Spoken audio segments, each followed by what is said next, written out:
ये कपड़े सिलवाए थे, आने के बाद हम चेक किया, चेक करके फिर निकल जाते हैं हम सीधा मार्केट की तरफ, क्योंकि आज हमने खाना नहीं बनाया है। तो रास्ते में कुछ खाने का मन करा, उसको खाते पीते सीधा रेड बत्ती बिना रुके क्रॉस करते हुए निकल जाते हैं सीधे पराठे वाले के पास।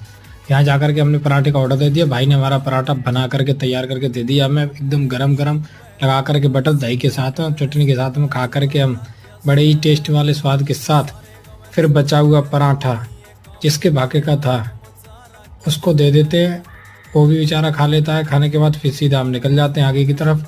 थोड़ी दूर चल के पहुंच जाते हैं हम सीधा दुकान पर। दुकान पर जा कर के लिया हमने सामान जो लेना था, और साथ में ले लिया कोल्ड ड्रिंक। कोल्ड ड्रिंक को पीने के बाद में, क्योंकि खाने के बाद में थोड़ा मीठा खाना चाहिए, और उसके बाद हमारा हो जाता है good night. Like comment share and subscribe. Thank